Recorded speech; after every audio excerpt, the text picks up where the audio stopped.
ഇത്തവണ ഇടതുപക്ഷ ജനാധിപത്യ മുന്നണിയുടെ മൂന്നാം വരവിൻ്റെ സമയമാണ് എന്നുള്ളത് കൊണ്ട് ശക്തമായിട്ടുള്ള തിരിച്ചുപിടുത്തമായിരിക്കും ഇവിടെ മണ്ണാർക്കാട് ഉൾപ്പെടെ ഉണ്ടാകാൻ പോകുന്നത്. ഏറ്റവും ശക്തനായിരിക്കും. ഞങ്ങൾക്ക് 100+ വേണ്ട ഒരു സീറ്റാണിത് എന്നുള്ളത് കൊണ്ട് വളരെ ശ്രദ്ധയോടെയും വളരെ കരുതലോടെയും ആയിരിക്കും അതെല്ലാം തീരുമാനം. സാർ, മണ്ണാർക്കാട് MLA സ്ഥാനാർത്ഥിയായിട്ട് CPI ഇതുവരെ നിശ്ചയമായിട്ടില്ല. എന്തെങ്കിലും മണ്ണാർക്കാട് നിയമസഭാ തെരഞ്ഞെടുപ്പിൽ LDF ശക്തനായിട്ടുള്ള സ്ഥാനാർത്ഥിയില്ല, CPI തന്നെയായിരിക്കും. അതിനേക്കാൾ കൂടുതലൊരു തീരുമാനം ഞങ്ങളിപ്പോൾ എടുത്തിട്ടില്ല. സ്വാഭാവികമായിട്ടും ഞങ്ങളുടെ പാർട്ടി അങ്ങനെ ദീർഘമായിട്ടുള്ള ദിവസം ചർച്ച ചെയ്ത് ഡൽഹിയിൽ പോയി അതിനപ്പുറത്ത് എവിടെയെങ്കിലും ഉണ്ടെങ്കിൽ അവിടെ പോയി അതിൻ്റെ ഒരു ആവശ്യമില്ലാത്ത പാർട്ടിയാണ്.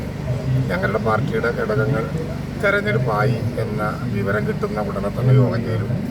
പാർട്ടിയുടെ മണ്ഡലം കമ്മിറ്റികളുടെ നിർദ്ദേശം സ്വീകരിക്കും. അത് ജില്ലാ കമ്മിറ്റികൾ പരിശോധിച്ച് സംസ്ഥാന കമ്മിറ്റിക്ക് നൽകും.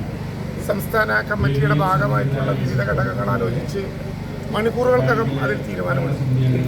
ഇത്തവണ ഇടതുപക്ഷ ജനാധിപത്യ മുന്നണിയുടെ മൂന്നാം വരവിൻ്റെ സമയമാണ് എന്നുള്ളത് കൊണ്ട് ശക്തമായിട്ടുള്ള തിരിച്ചുപിടുത്തമായിരിക്കും ഇവിടെ മണ്ണാർക്കാട് ഉൾപ്പെടെ ഉണ്ടാകാൻ പോകുന്നത്.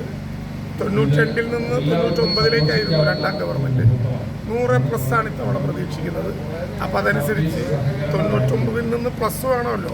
അപ്പോൾ ഇതെല്ലാം അതിനകത്ത് ഉൾപ്പെടും. നന്നാകും. അല്ല, ഞാൻ പറഞ്ഞല്ലോ, വരാത്ത സ്ഥാനാർത്ഥിയെയും നിശ്ചയിക്കാത്ത സ്ഥാനാർത്ഥിയെയും ഏതാകുമെന്ന് ഇപ്പം പ്രവചിക്കാൻ കഴിയില്ല. സ്ഥാനാർത്ഥി ഏറ്റവും ശക്തനായിരിക്കും.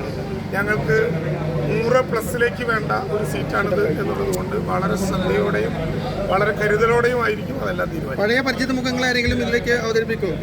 സ്ഥാനാർത്ഥിയെ തീരുമാനിക്കാത്തൊരു ഘട്ടത്തിൽ പിന്നെയും വീണ്ടും ഒരു ചോദ്യം അപ്രസക്തമല്ല. ആ വരുന്ന മുഖം പരിചയമാണോ എന്ന് നിങ്ങൾ നോക്കിയാൽ മതി. ഒരു മുഖം ഉണ്ടല്ലോ.